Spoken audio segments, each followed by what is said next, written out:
Action.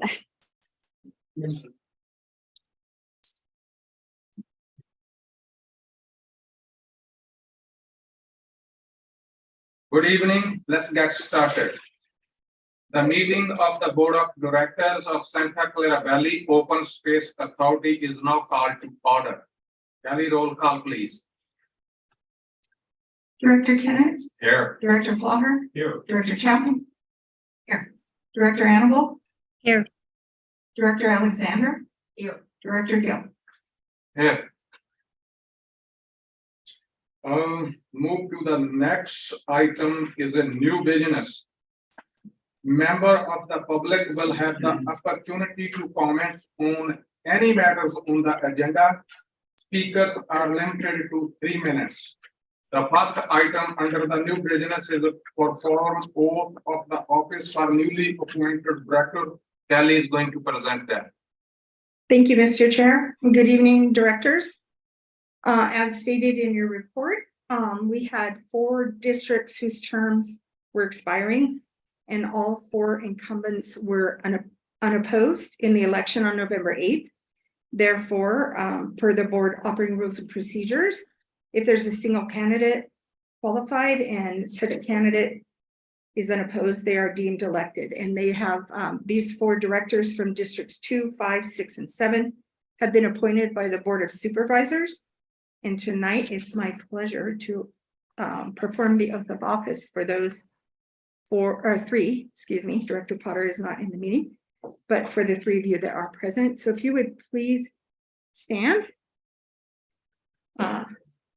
Director Flogger, Gill, and Alexander. And all I ask is that you raise your right hand. I'm gonna allow you to all 3 state the oath at the same time. The only difference will be you'll state your own name when I say state your name, instead of saying state your name. And in an attempt to just save time. So if you'd repeat after me, I'm going to give you short phrases to repeat, and if you need me to repeat it and say it again, I'm happy to do that. So I state your name. I, Vicky Alexander, I, Calvin Gill, Do solemnly swear do solemnly swear solemnly swear that I will support and defend the Constitution of the United States that I will support and defend the Constitution of the United States and the Constitution of the State of California and the Constitution of the State of California against all enemies, foreign and domestic, against all enemies, foreign and domestic, that I will bear true faith and allegiance to the Constitution of the United States that I will bear that I will bear faith and faith and allegiance to the Constitution of allegiance the to the United States Constitution of the United States and the Constitution of the State of California, and the Constitution of the State of California, that I take this obligation freely that I take this obligation freely without any mental reservation or purpose of evasions, without any mental reservation or purpose of evasion, and that I will well and faithfully discharge the duties I'm about to enter. and that I will well and faithfully discharge the duty I am about to enter. Great job. Congratulations. Thank you.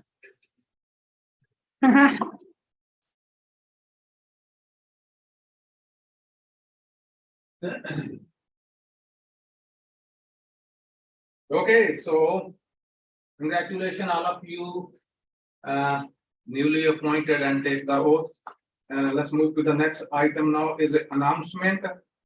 An announcement regarding the item to be discussed in closed session will be made prior to the closed session.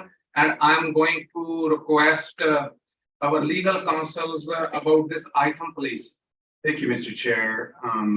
I don't think there's any need for us to meet in closed session tonight. There's no change in the item from what we previously discussed. So I think it would be an unnecessary exercise at this point. So I recommend the board vote to take this item off the agenda. We'll probably be back on the church. Sure. I'll move to do so. I'll second that. Rally, could you just take the roll call, please? Roll call vote. If you bear with me while I get the motion in, please.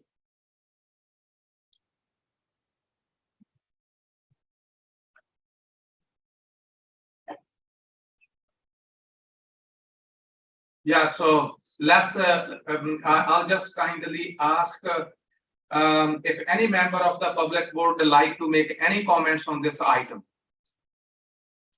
There are none. There are none. None. So roll call vote, please.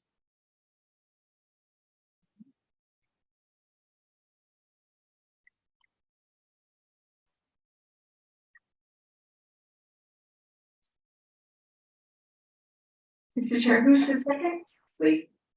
Director Flopper. Mike Thank you. Clark. Okay, I'm ready when you are. Oops. Please. Didn't show motion. Director Kennett, Yes. Director Flyer, Yes. Director Chapman, Yes. Director Annabelle, yes, Director Alexander, Yes. Director Gill. Yes. Okay, so this item is passed. So going to move to the next item is a public comments. I'm a little bit faster than the computer. It's good.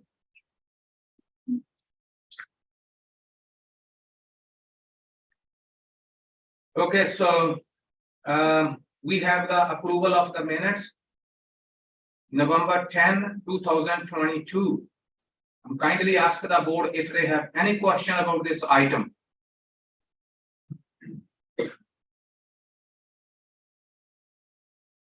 Is it not, then kindly ask if any member of the public would like to make any comments on this item. There are none. There are none. Okay, so I'll move approval. Second. So we have the motion moved by Director Chapman and seconded by Director Alexander. Kindly ask Kelly roll call vote, please. Director Kennett, Yes. Director Flopper, Yes. Director Chapman, Yes. Director Annabelle, yes, Director Alexander, Yes. Director Gill. Yes. So.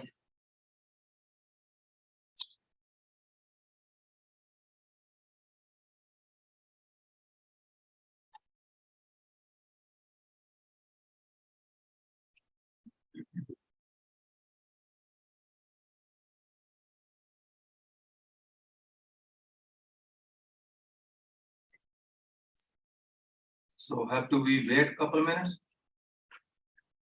I've got it activated, Mr. Chair, we'll see what's going on. Yeah, sure.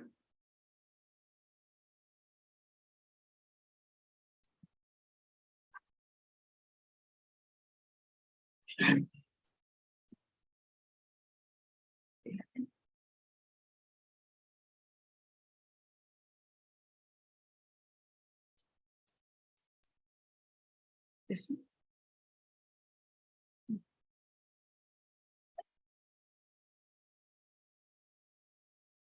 I'm not sure.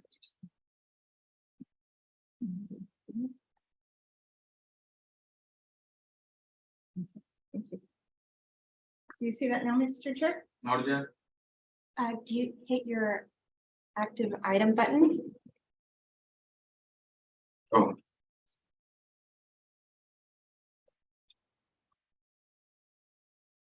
Okay, so let's move to the next item then. This item is passed unanimously. The other item is the approval of the consent item. We have only one item inside the consent calendar. I kindly ask the board if there are any changes to the consent calendar at this time. If it's not, then I kindly ask if any member of the public would like to make any comments on this item. There are none. Okay, kindly ask the board, please entertain the motion. To approve. Also move. I'll second. So motion is moved by Director Kennett and then seconded by Director Alexander, right? Yeah, okay. So Kelly roll call vote, please. Director Kennett, Yes. Director Flopper, Yes. Director Chapman, Yes. Director Annabelle, yes, Director Alexander, Yes. Director Gill. Yes. Okay, so this item is passed unanimously also. Then going to move to the next item is a new business continue. Member of the public will have the opportunity to comment on any items on the agenda. Speakers are limited to 3 minutes. Under the new business, the second item number 2, authorize the general manager and assistant general manager to enter into an updated lease with B&T Farms, ET Farms, and MH Pumpkins LLC. Linda Kwan is going to be present this item. Linda, please.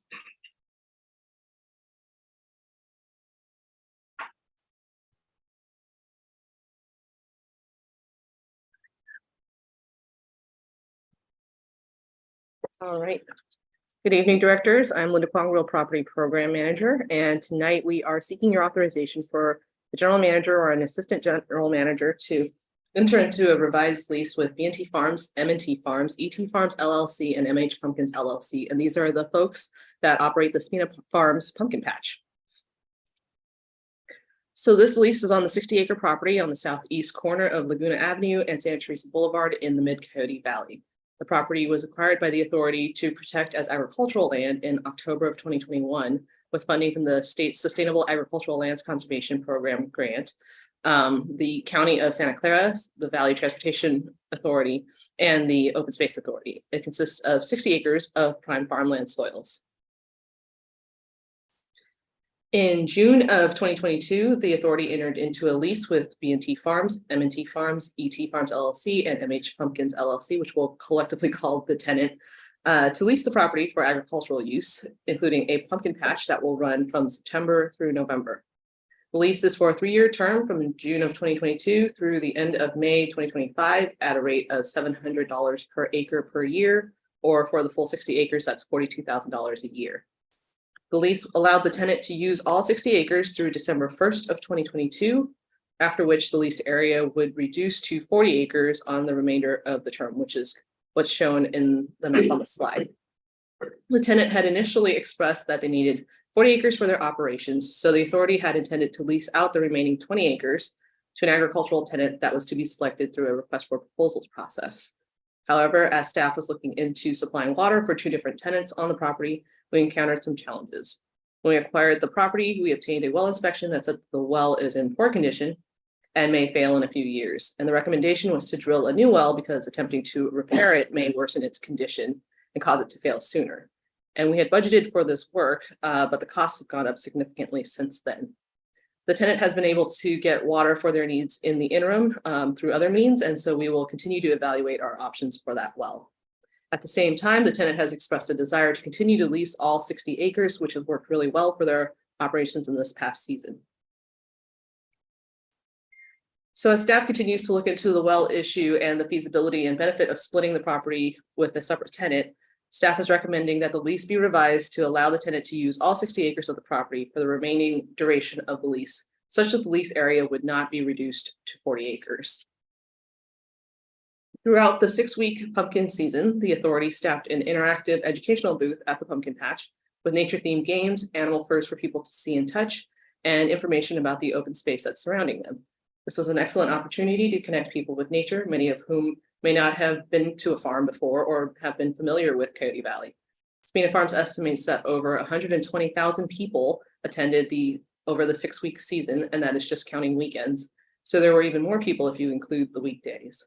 And so with the popularity of our educational booth during the pumpkin patch season, staff would also like to expand our kiosk from the current single tent to 2 10x10 canopies, which will allow us to reach more folks.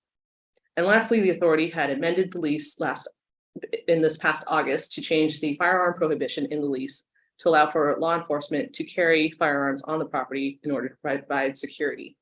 And a red line of these changes to the lease are included in your packet. All the other terms will remain the same.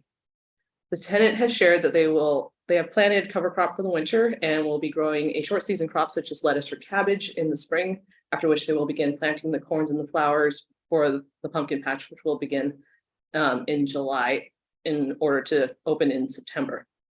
And so to wrap up, Staff recommends that the board authorize the general manager or an assistant general manager enter into an updated lease with B&T Farms, MT Farms, ET Farms LLC, and MH Pumpkins LLC. That concludes my presentation, and I'm happy to take any questions. Ma'am, I just kindly ask the board if they have any question about this item. Ask. I know I'm really to recommend approval, but what it's hard to believe is, you know, we who live on lots, city-sized lots, don't realize that 40 acres, 60 acres is almost on the edge of farmer being able to make a profit. They need really closer to 300 acres, and that almost doesn't exist in this county. So the more we can give them, the more they'll make and the better tenant they'll be. So I highly recommend approval.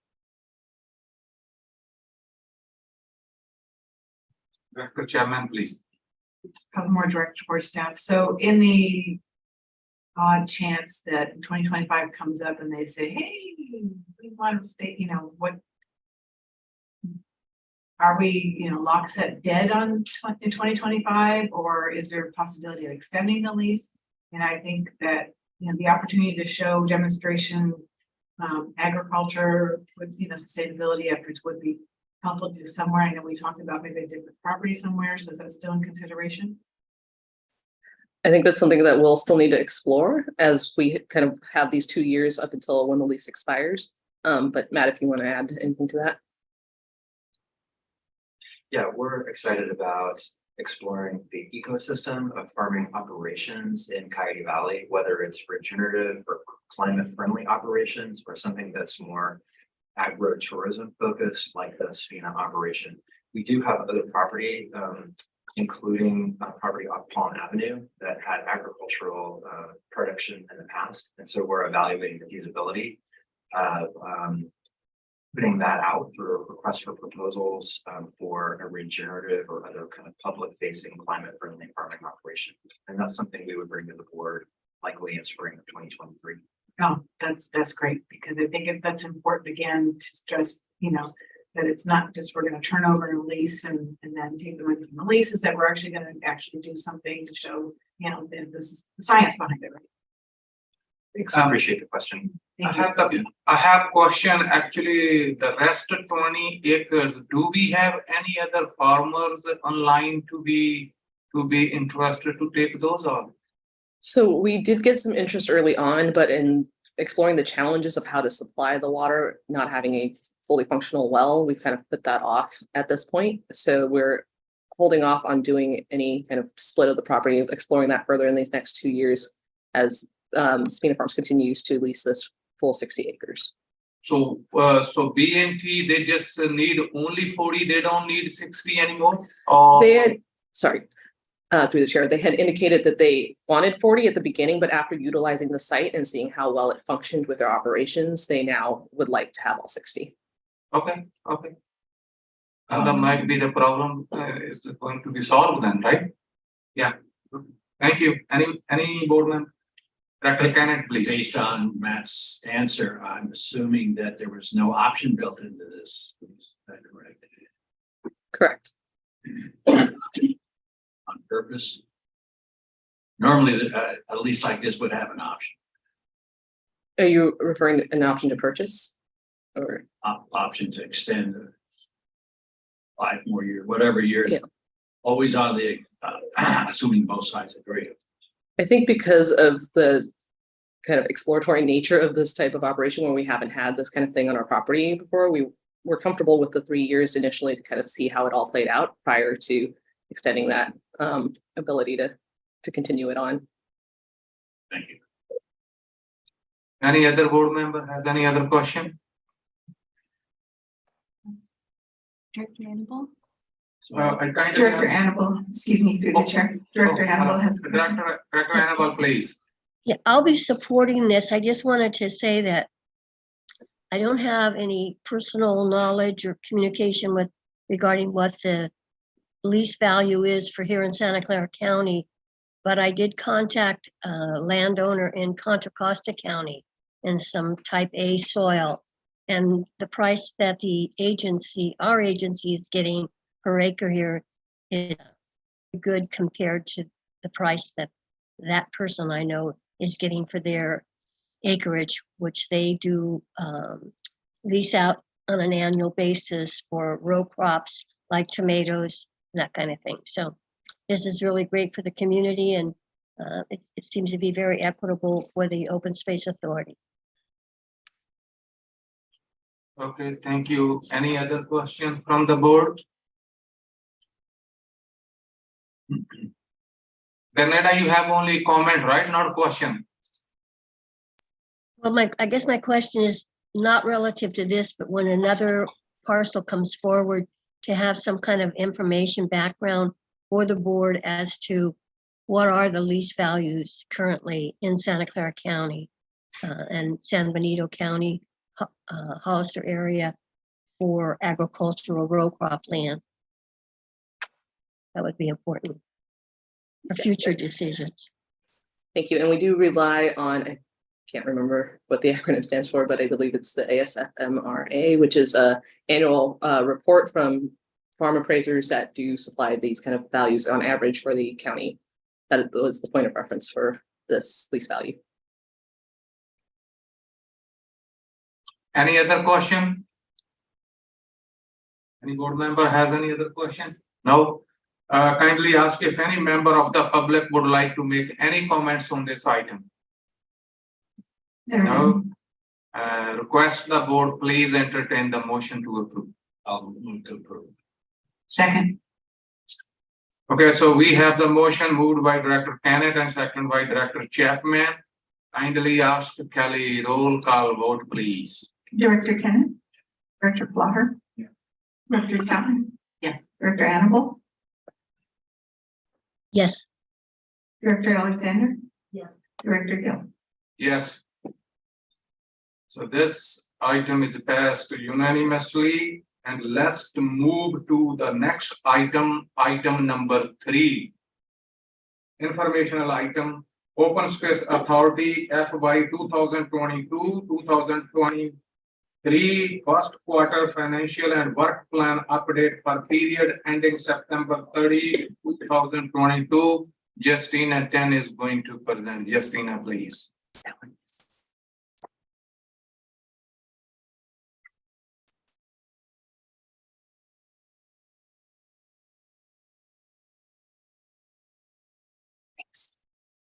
Good evening, directors. My name is Justina Teen, Fiscal Services Officer.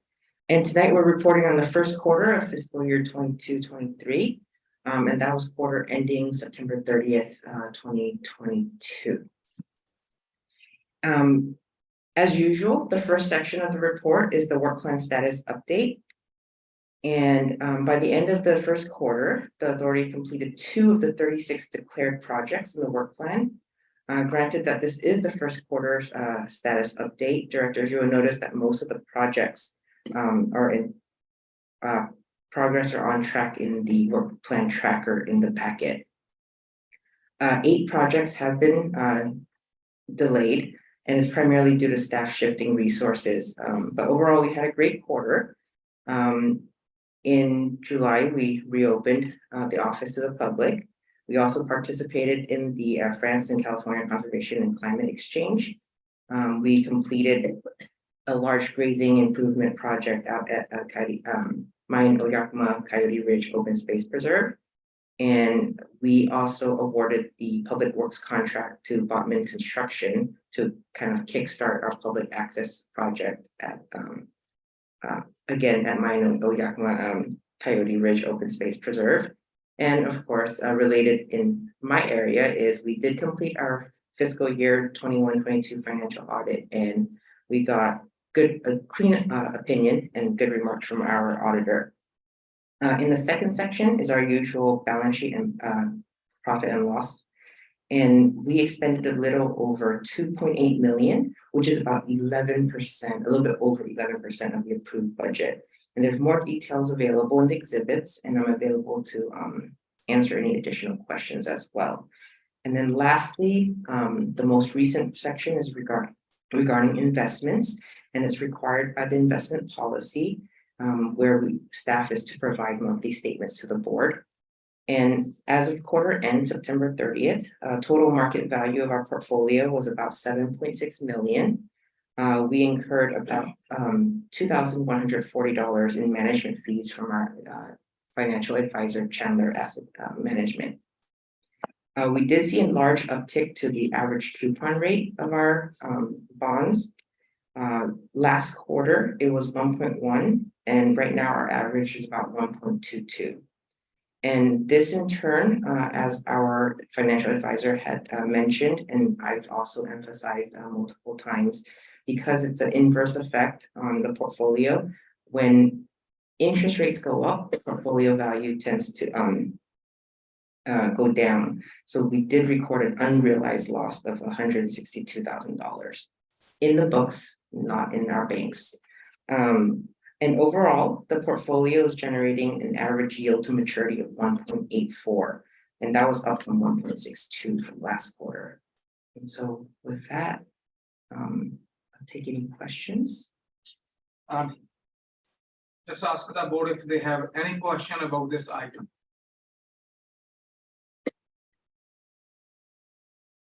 No? Easy, man. I ask if any member of the public would like to make any comments on this item. There are none, Mr. Chair.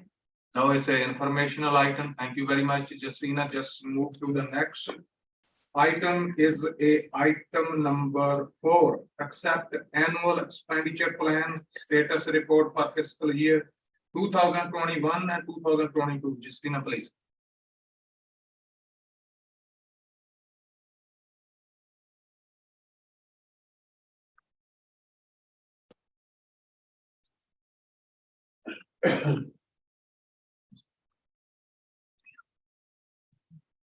Good evening again, directors. Tonight, we're presenting the annual expenditure plan status report for fiscal year 21-22. Okay, and as required by both the Measure Q and the Measure T expenditure plans, staff is to provide an annual status report to the board on or before January 1st. So here we are tonight.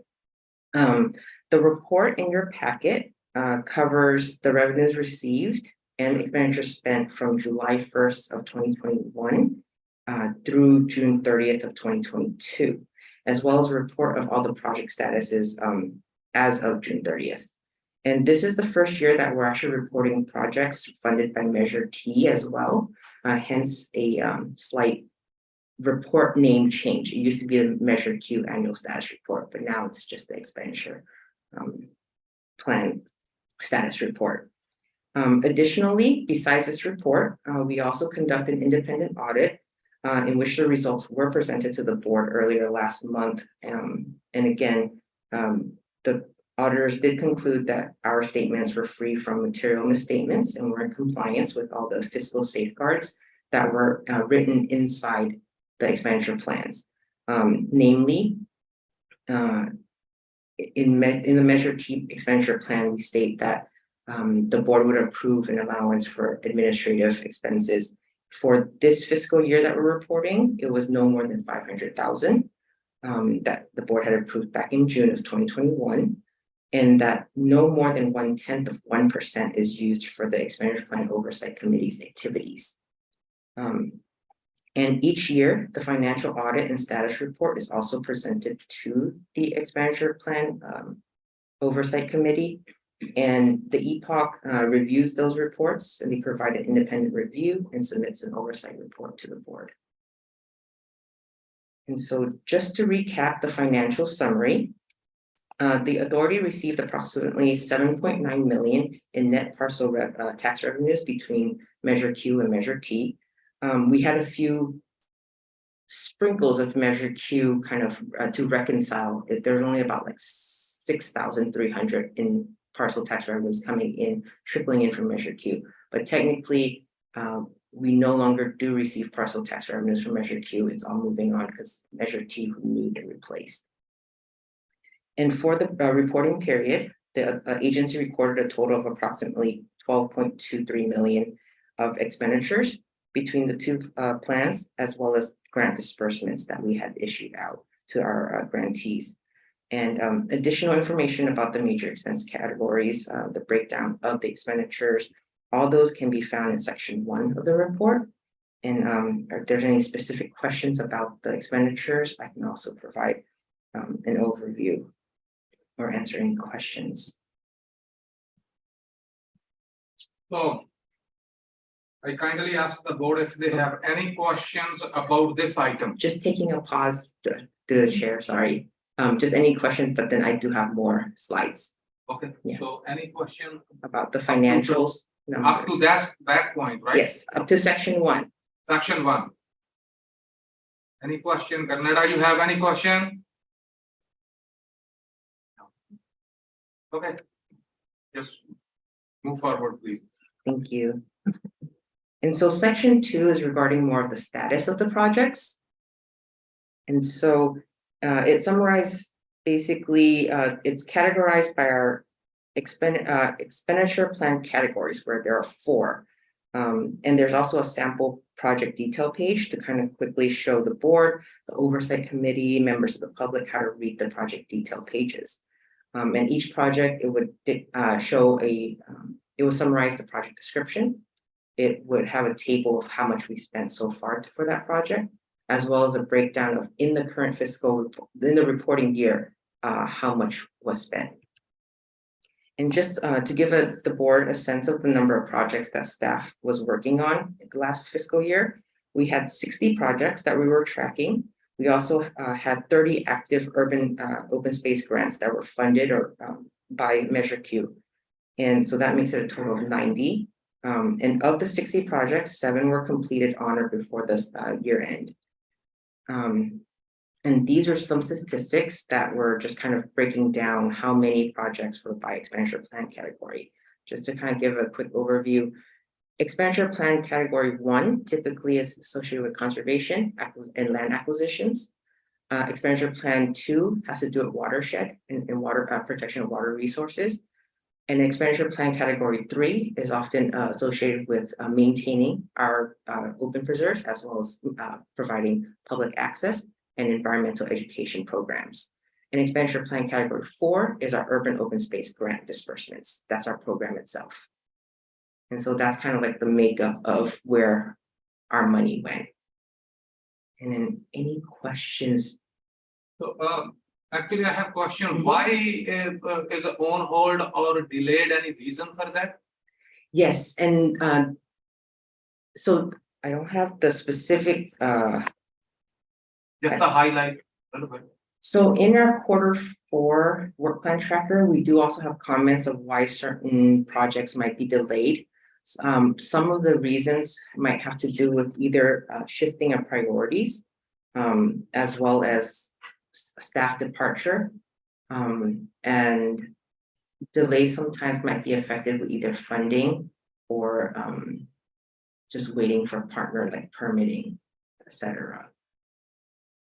So it means the timeline is just shifted. So any time frame? So you have any or not at this point? I can actually come back and provide any updates for the projects that were on hold, any timeframe changes. Okay. I don't have each one with me right now. Director Chapman, please. Just really a basic follow-up question. So do you indicate that staff turnover is causing some of this? Is this going to be an ongoing problem, or do you think is this something that could be considered that's could it harm other projects? And I'm looking at like city camp and other things that are much bigger projects. I don't have the answer to that question. That's a little bit more. I have HR in the room right now, so I'm like looking at her. But Lee, do you have any? Certainly, through the chair.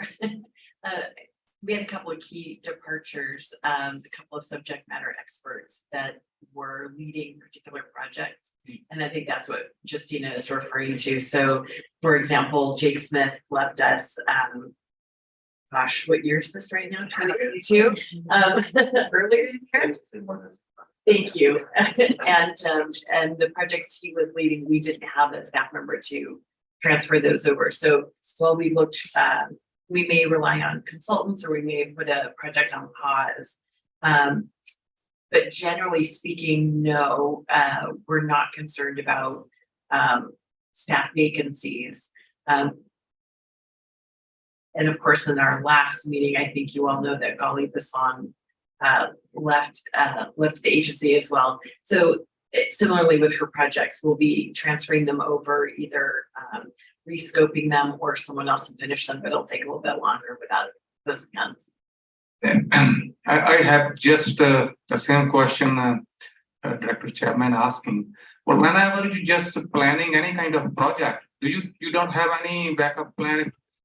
Employee can be just leave anytime. So whenever any employees is leave, then I don't think so the project will be just stop there. So you have somebody has to be take the place. So we didn't have that kind of process, or we didn't think about that, or what? Right, that's a great question. So depending on the project and the subject matter expertise, there are some departments where we would have some redundancies and other staff who might be able to pick up a project, or we might be able to use a consultant to help us out. But there are certain expertises, and I'm looking at Matt to see if you agree with my statement here. We also wanted to take a pause after Jake's departure and assess what was the best way to fill that role. And that's something actually we have some ideas, but haven't directly filled that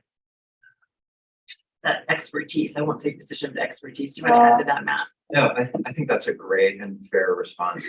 The Jake and Gali's departures were unanticipated, but in both cases, we were able to transition urgent projects and grant-funded projects to other staff members so we could meet those deadlines and those requirements. Where projects were discretionary, where there were longer term, we had the discretion to put them on pause while we staff up and then assign them to new staff once they're trained. So many of the projects that were on hold or delayed, none of those were grant-funded or absolutely critical projects. Thank you. Any board? So this is a pause, or you have something else? I'm done. Thank you. So just kindly ask the board if they have any question. No? Well done, actually. I kindly ask if any member of the public would like to make any comments on this item. There. This need the motion to be approved. Make a motion to approve. Second need that. I'll second. We have the motion moved by Director Flahar and then seconded by Director Kenneth. Kindly ask Kelly, could you please roll call vote? Director Kenneth, Yes. Director Flahar, Yes. Director Chapman. Yes. Director Annable, Yes, Director Alexander, Yes. Director Gill. Yes. Okay, so this item is also passed. Oh, Justina will bring the information next meeting or email to us. That's, yeah. The next item is item number 5, review and approve amendment to policy number BRD-026, employees handbook. Elizabeth Loredo, please. And while Elizabeth is setting up her presentation, I want to offer the directors a brief introduction. We'll see if I can beat Caroline's. Oh, she beat me, but I'll make this really brief. I want to offer you this introduction to what may seem on the surface like a very routine annual update. But as an agency who values our staff and has put a lot of effort into building an intentional workplace culture, and strives to be a leader of progressive change in the open space and parks arena. We've taken great care to listen to our staff, to consider employment trends, not just in this region, but across the country, and apply data to further define who this agency needs to be in order to be an employer of choice. So we've got some additional updates beyond just legal updates in our handbook tonight. And I hope you will find them interesting. And they were certainly well received amongst our leadership teams. Share them with you. Sure, thank you. Good evening, directors. Elizabeth Loretto, Human Resources Officer, and I'm really pleased to share the recommended updates to our employee handbook this year. As Lee alluded to, we ensure that our employee handbook is reviewed each calendar year for necessary legal updates. And this annual process also provides us the opportunity to be responsive to what is most important to staff and to the workplace that we are committed to providing. So for the 2022-23 fiscal year, we have identified priority areas for our human resources function in terms of how HR can be supportive of all staff. And these include focusing on our employee well-being, our engagement and retention, and our ongoing efforts to nurture our workplace culture. You may recognize some familiar faces from this very recent photo from last week at a very good time. But before you tonight are recommended updates to the employee handbook that connects to these priorities and that are meaningful to staff. So I'll just walk us through the 4 update areas. The first is in the area of bereavement leave. We have provided bereavement leave to employees for many, many years, but we are recommending some updates that reflect an expansion of this leave in 3 ways. The first is the addition of 2 additional days of leave. So expanding it from 3 days to a total of 5 days of paid bereavement leave. We find that in staff experience, especially if travel is required to attend to memorials or funerals or things like that, 3 days often felt very limiting or just not really enough to necessarily work through that process. The second is expanding the definition of the relationship of the authority's employee to the deceased. Previously, our definitions were very prescriptive and limited in acknowledging that everyone has a unique group of individuals who they would recognize as close and personal connections and relationships outside of, traditional family units. And so the proposed language is much more inclusive in defining those meaningful relations that would qualify for bereavement leave. And the third expansion is the creation of an additional leave specific to the loss of a pet. You may or may not guess this about the people of the Open Space Authority, but this is a large group of animal lovers in a lot of ways, whether it's dogs and cats or horses and snakes. Animals are family at the Open Space Authority. And so we really feel that providing this leave, of which we are recommending 2 days, would allow for staff a little bit of time to grieve the loss of that 4-legged or legless, depending, I guess, family member who, one thing about this leave is that it will require, it will go through an approval process with department managers and all of that. Next is sick leave and mental health. It became apparent, especially through the years of the pandemic, that it was not clear how the authority previously could support staff with their mental health. And so the recommendation tonight updates our sick leave language to make it clear that mental health care is covered under the authority's sick leave policies. This includes time for mental health appointments, as well as for time off work related to mental illness or mental health events. The next leave or edit is another leave type. And this is a recommendation to create a new leave called traumatic event leave. This leave would provide the general manager with the discretion to provide paid leave to staff who respond to or witness a traumatic event in the course of their work. These traumatic events are very rare, but the authority wants to be prepared to provide needed support to staff when they occur. Some examples of what these events might be would include a death or an assault on an authority property. And the last category of updates is a legally required update from the state of California and the California Family Rights Act, otherwise known as CFRA, that's my acronym for it, or my pronunciation of the acronym, I should say. But California has updated the state law to include designated, oh, I forget the exact word, designated people, but it includes, again, kind of an expansion of that family unit definition to such individuals as in-laws, a parent-in-law or something like that. So this is a legally required update that will allow our employees to be protected when they need to take time off work to support a mother-in-law, father-in-law through their own medical scenario. A question there. Yes. Then the employees take time off, is without pay or with pay? So great question. CIFRA is a multi-layered beast. And so first there's a layer of job protection, meaning their job is protected for them while they tend to that family member. But yes, through the state of California, there are some paid supplements available, not from the Open Space Authority. They could be utilizing their sick leave in conjunction with this. It's a combination. Its first emphasis is that job protection, and then the connection to the payment through disability. Thank you. Sure. But so this is happens to be a legally required update, but it kind of falls right into that theme that we're pursuing this year too, of taking care of our employees' overall well-being and kind of their holistic personage.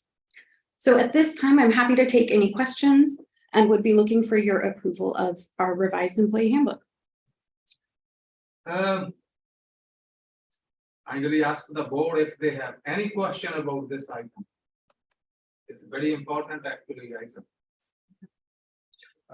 Dr. Chairman. I'm actually kind of moved that you included the pet bereavement because I lost my dog of 9 years. Oh, I'm this so year, sorry.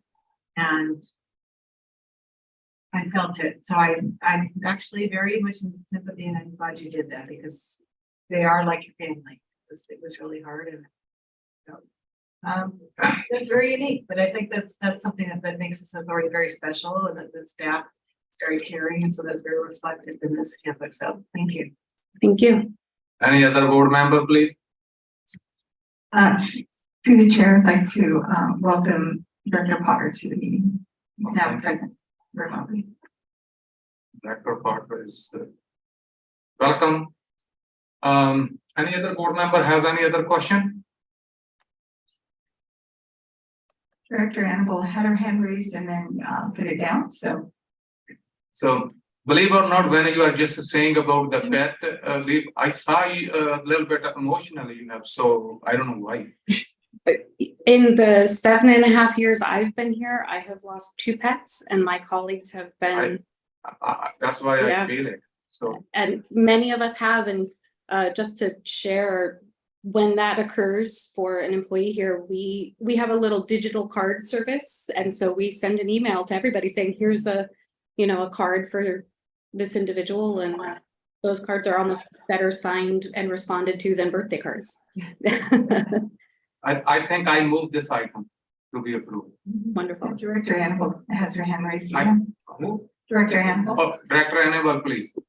Yeah, one question, and that was, are these changes regarding the definition of relationships and the number of days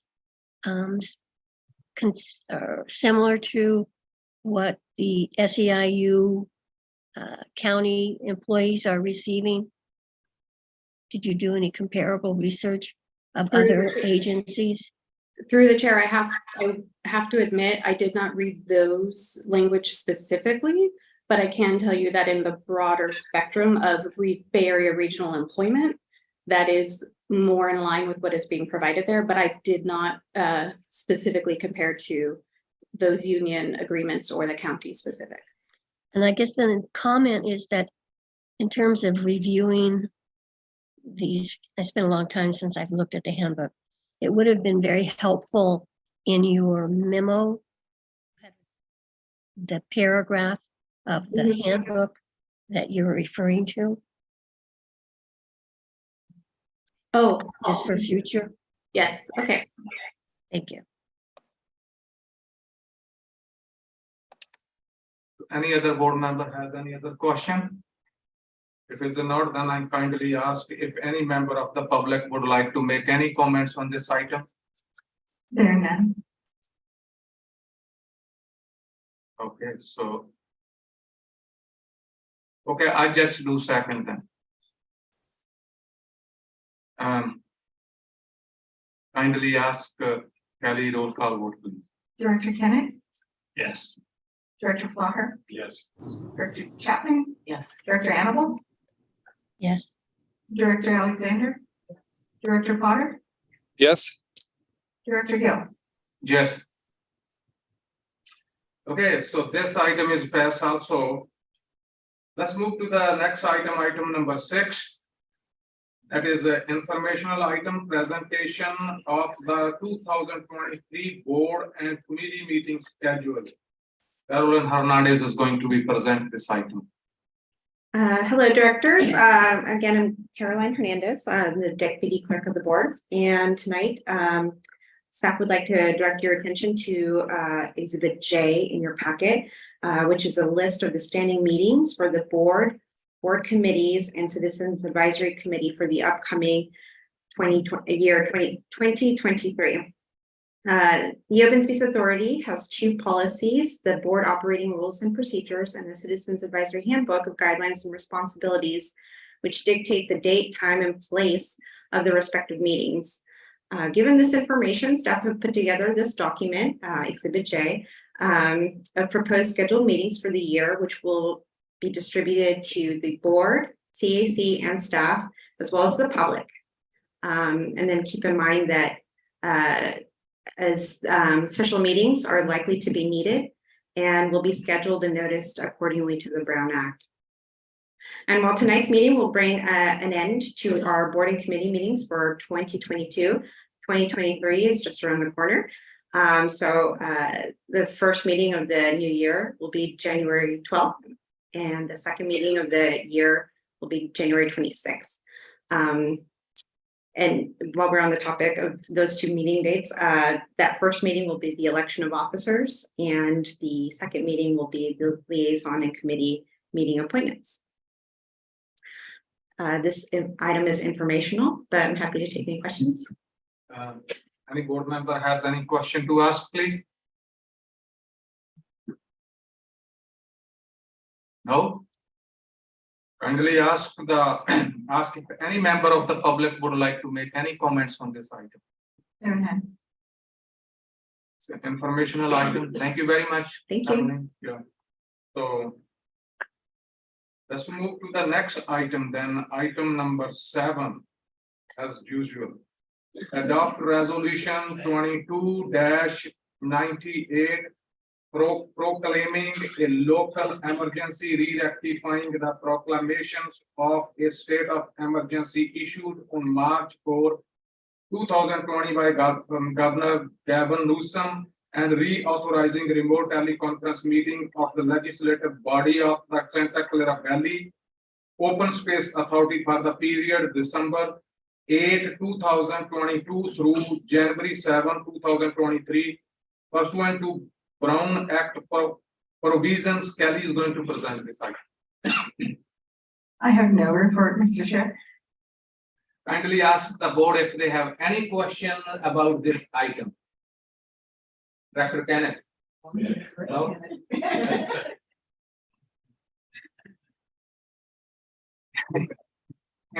Any other board member has any other question? No? I kindly ask if any member of the public would like to make any comments on this item. There are none. So ask the board, please entertain the motion to approve. Move approval. Second. So we have the motion moved by Director Chapman and then seconded by Director Potter. Kelly, could you please roll call vote? Director Kenneth, Yes. Director Flaher, Yes. Director Chapman, Yes. Director Annable, yes, thank you, Director Alexander, Yes. Director Potter, Yes. Director Gill. Yes. So this item passed as usual. So Thank you. let's move to the next item is a committee meetings summary. So expenditure plan oversight committee meetings. Okay, please. That would be me. Officially, good evening, directors. I don't think I said that earlier. So an update for the expenditure fund oversight committee, or the EPOC, as we like to refer to them. A couple of years ago, they expressed interest in getting a better understanding of the projects being funded at the time with Measure Q dollars and now Measure T. So staff has been doing presentations during their fourth and final meeting of the year. This year, both the weather and COVID operated, so we were able to actually take them outside to a couple of sites, and they were quite thrilled to go out to Sparkles Hill and take a look at some of the invasive work that's been done with staff and volunteer help. And then for comparison on the major scale of projects over to Mayan Oyakma Coyote Ridge Open Space Preserve to actually see them working on the public access project there. They were thrilled to hear from David Mock there at Sparkles Hill, and then Lucas Shellhammer up at Coyote Ridge. So the committee will meet again in January to kick off their financial review of the expenditures from both of the two funding measures for fiscal year 21-22. So we'll get another report out at the end of January. Thank you, Lee. Citizen Advisory Committee meetings. Oh, CAC meeting was held in person. Hey, so it was nice to actually see the members of the Citizen Advisory Committee in person. Pretty much they received the same reports that we did. They got a summary of the programs and projects for 2022. They got an overview of the 30th anniversary kickoff.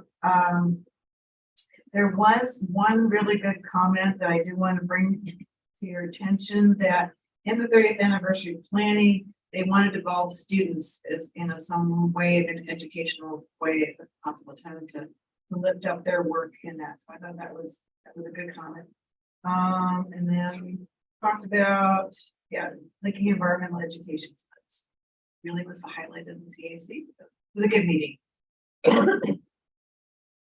Thank you very much. And then let's move to the next item is informational reports. General manager report. Our general manager is on holiday in Europe, but Lee and I have a few remarks to share. And good evening, directors, officially.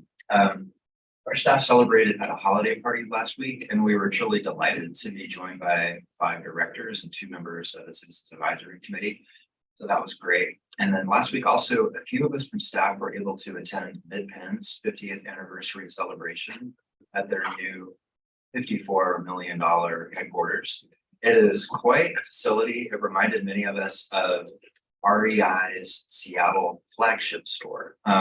They've integrated a lot of images, photographs, other interpretive materials in the facility itself. So it's pretty interesting. If you have an opportunity to attend a meeting at MidPenn's office, I would recommend it. So as Caroline mentioned, this is your last meeting of 2022. We look forward to seeing you again in 2023, which is the Open Space Authority's 30th anniversary year. There are some outstanding milestones to look forward to, including the 30th anniversary celebration itself and many other attendant events. There will be robust partner and community engagement public workshops associated with the Coyote Valley Conservation Areas Master Plan.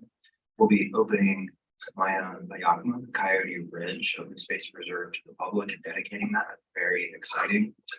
And we will be awarding our $1.5 million through the Urban Grant Program and much, much more. So 2022 was a fantastic year, and I think it's fair to say that 2023 will see a lot of other great accomplishments. We're really excited.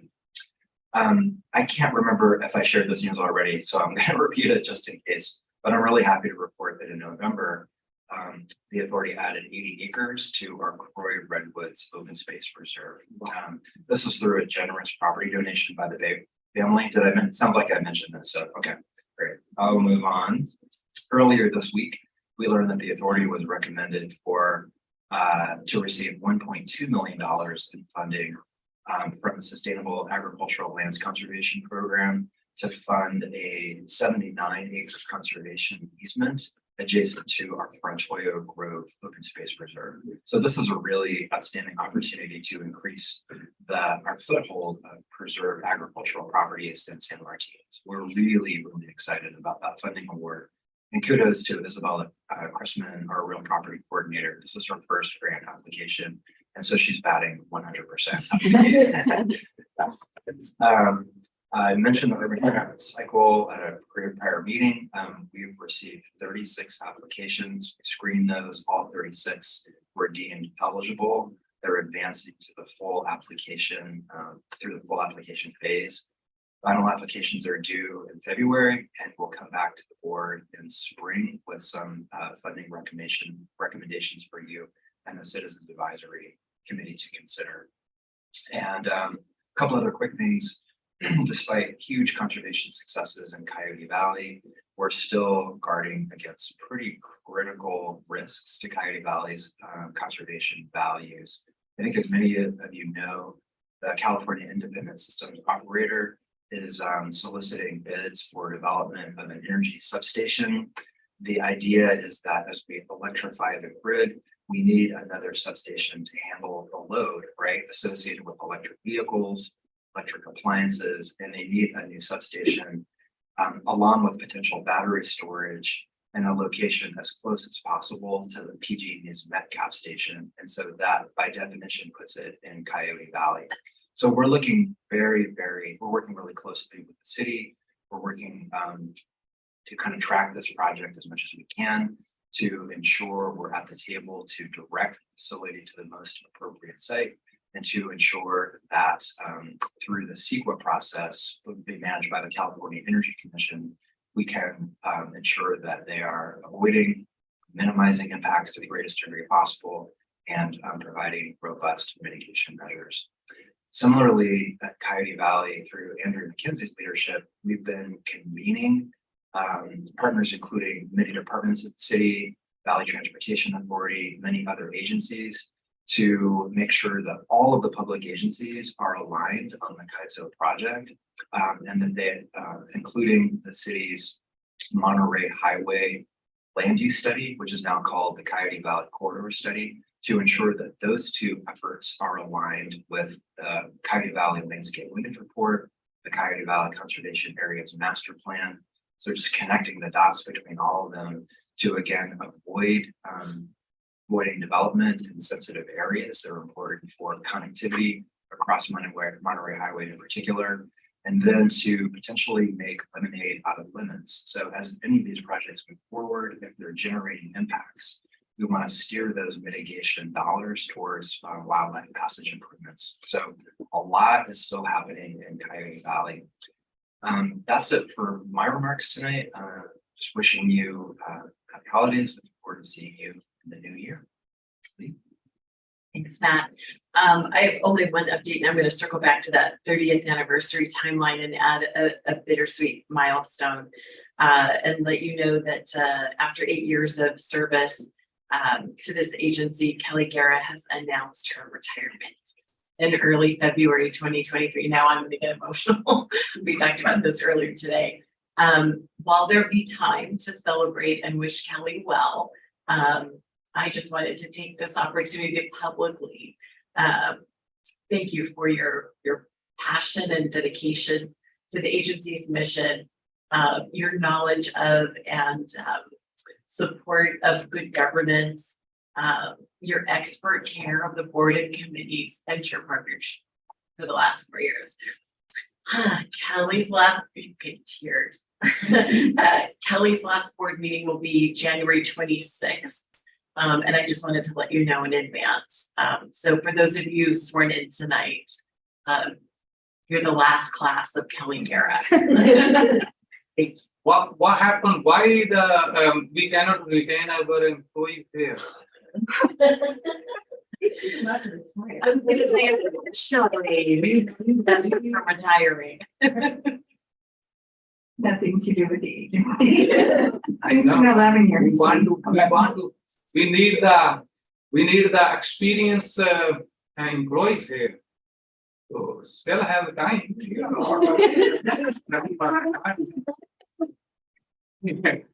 So. Thank you. Any other staff report? No? Thank you. Okay, thank you, Lee, and legal counsel report, please. Thank you, Mr. Chair. No report, but I want to wish you all a happy holidays. Thank you.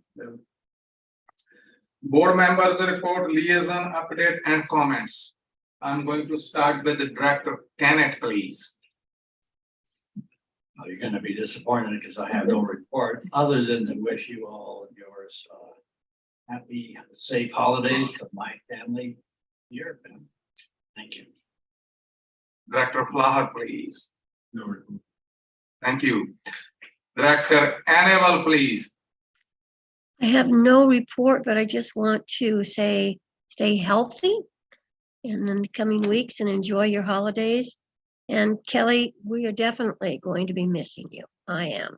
Thank you for the hand-holding through reintroducing me to the board and how the agency functions. Just you and Caroline have been terrific. And I also wanted to comment on the public relations property. The tone and language included by staff in that announcement that was posted was really great. I mean, it echoed back to the sentiments of the founders of the Open Space Authority in working to work with willing sellers and to become the kind of agency that families like the Bay family would consider gifting land to us.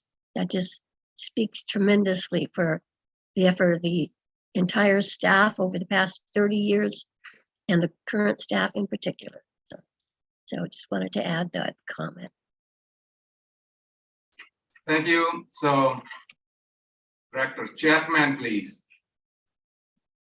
Probably all wish I could say no report, but I attended both LAFCO and special districts, so bear with me because we're at the end of the year. So special districts meeting highlight. We had a presentation from Cole Ariola Carr from the National Special District Mission. And it was quite interesting. There was a presentation on EPA, and I am not a scientist, so just it's not in my bailiwick here, on PFAS. Don't ask me what it stands for. If you're nodding, you know what it is. Good. Okay. All right. It's a chemical, and it's one of the chemicals they use in fire extinguishers and fire suppressant. Okay. So we had quite a presentation on that. And so really to cut to the chase to the chair, what I wanted to let you know is I asked the question about battery storage facility in Coyote Valley, and would PFAS use for fire suppression and battery storage be an issue for the groundwater in Coyote Valley? And it was unanimously yes. So that might be something definitely to put on your radar. So that definitely, and everybody was both.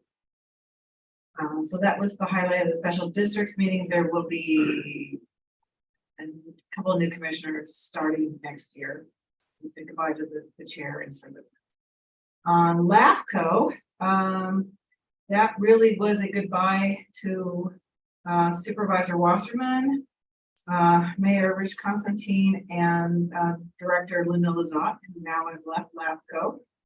So there are going to be considerable changes on LAFCO. As I understand, Supervisor Ellenberg will not be coming back, so I'm assuming it would be newly inducted Supervisor Arenas, who will probably be representing the county on LAFCO. So I don't know how the other positions will go forward, but it's just something to keep in mind. The next LAFCO meeting is supposed to be in person, February 1st. And we just got a brief update on the County Fire Service review, but that was pretty much the highlight of LAFCO. And I was a voting member because Manila Zott actually did not attend as a voting member that day.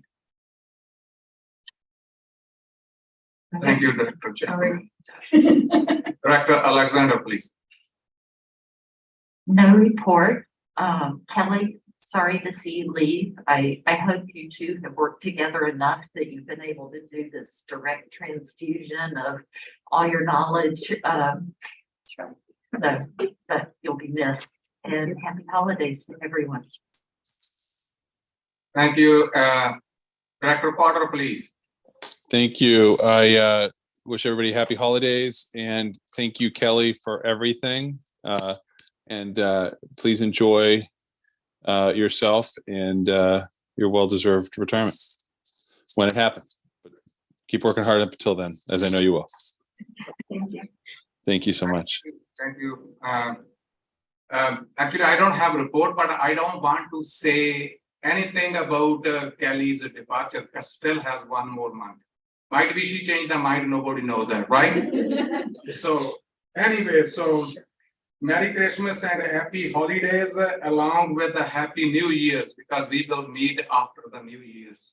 Good luck and enjoy the rest of the night. So if there is no any more business, then the meeting is now